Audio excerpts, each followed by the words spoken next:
Hi everyone. One of the most common questions that we see among new option traders are problems associated with liquidity.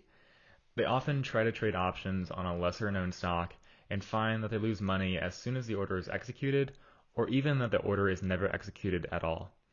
If you haven't had this happen before, what I mean is that you place your order and input your limit price, but somehow it loses a significant amount, say 10 or 20%, the second that the trade executes.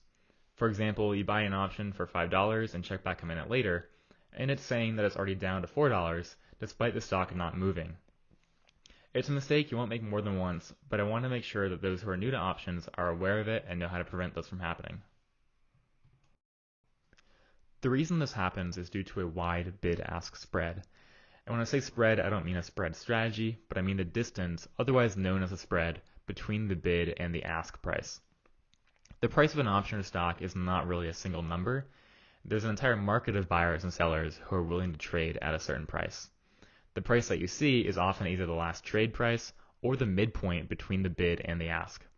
Just like if you're negotiating the purchase of a car or home, you have one person on one side who says they won't sell for anything less, while the other side won't buy for anything more.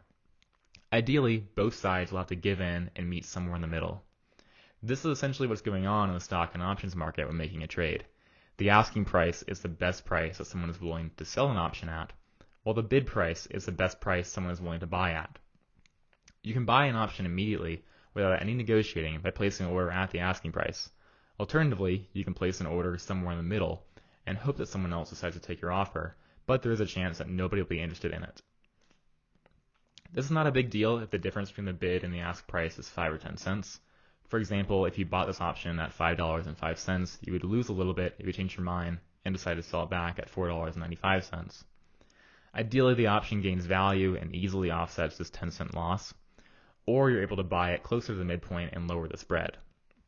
However, if there is a huge gap between the prices, you're basically instantly losing money if you buy at the asking price, because if you want to turn around and sell the option, you'll have to sell it well below your purchase price if you want to get rid of it quickly. Again, you can attempt to place the order somewhere in the middle and wait a bit, but there is a good chance that nobody wants to take it off your hands for such a high price. Here is an example of that classic case where a trader sees an instant loss by buying or selling an option with a wide spread. If someone were to buy this Johnson & Johnson call on the left for $17.55, they would suddenly see a loss in their account because the mid price is $16.38. So now this call needs to go up more than expected to offset that initial loss. Compare this to a more active option like this Apple call where the spread is only 5 cents. The loss is really negligible compared to the amount that the call will move over time. On these less active stocks, you're fighting an uphill battle since you lose money right off the bat. The alternative is to try to get a better price by placing an order closer to the bid. Yes, you can instantly buy the call here by placing an order for $17.55, but you could also try placing an order for, say, $16, which is closer to the bid side. In that case, you're hoping that another trader will give in and take your price. However, that can also be unlikely given that options with wide spreads tend to have low volume. Speaking of which, you also want to pay attention to how much volume and open interest there are. If the volume is low, there won't be many buyers or sellers of the option, which leads to less competition between them and ultimately a wider bid-ask spread. A stock or ETF that has lots of traders, such as SPY or Tesla, will have really good liquidity, whereas lesser-known stocks will be harder to trade options on. OptionStrat is designed to help warn you of this by showing a warning icon if the spread is wide or the volume or open interest is low. You can see that this contract has a wide spread and zero volume for today, so the warning is shown, and it's something that you should stay away from. Another way to stay aware of liquidity issues is our volume overlay feature. This is a feature available with our paid membership and shows the relative volume of each strike.